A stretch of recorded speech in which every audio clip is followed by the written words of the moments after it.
how did you get into cycling? Cycling about 2000, my brother gave me an old mountain bike, and I was about 300 pounds, and I needed to exercise and ride.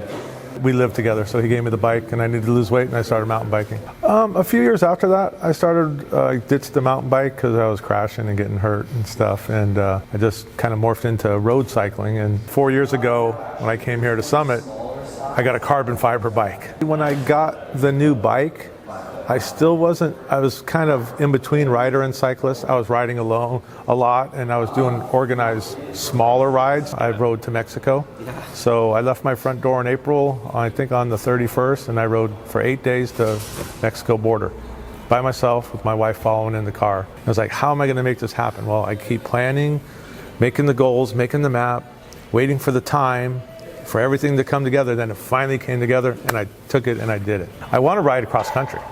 I want to go from coast to coast. I've ridden my bike from here to Oregon. I've ridden to Tahoe. So I was like, what's my next challenge? I want to do, and then all of a sudden, Aguila Bike Group popped up. My friend, join our club. It's just a great bunch of cyclists, men, women, inspiring, motivating, welcoming people, just incredible. This year I've already done 10 centuries, where before maybe I might do 1 or 2 a year. And then that morphed into, there's a lot of members of this club that do double centuries. So they inspired me and motivated me. First I was challenged to do the Death Ride. The Death Ride is a 15,000 foot climb over 5 mountain passes in the Sierras with 130 miles. And we trained and rode, and next thing you know, I'm doing the Death Ride, and I completed it. And a lot of you're riding in the dark. You're starting in the dark and you're finishing in the dark. So you gotta carry your lights, your warm clothes.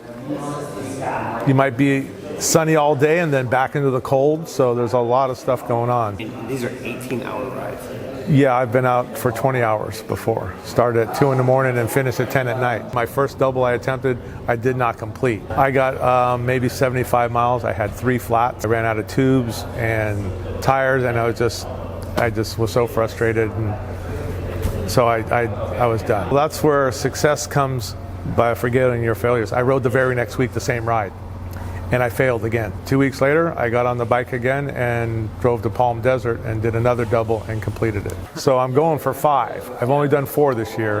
When you do 5, you join the Gold 1,000 Mile Club. Ever a thought of you going, maybe this isn't the right? No, because the encouragement of my fellow cyclists. Once I did that Death Ride, 5 mountain passes, 130 miles, something I would never do, and like, there's not a hill I can't do. Because those are the biggest hills. I can climb anything. In my daily life, there's nothing that's going to stop me. That kind of comes into, I've been clean and sober for 15 years too. Okay. Actually 17 this year, 17 years. Yeah. So my sobriety is intertwined with my cycling. So I traded my addiction for drugs into nutrition and health and exercise. Like anything, you want to get better, you gotta play with better people. You know what I mean? So if you're the smartest guy in the room, you're in the wrong room. Go find a bike club, find experienced people. Don't jump on the bike and think you're going to go ride 100 miles when you haven't done 50. You know your limitations, join a bike club and ride with some better people, and you'll get better. That's what I did. So.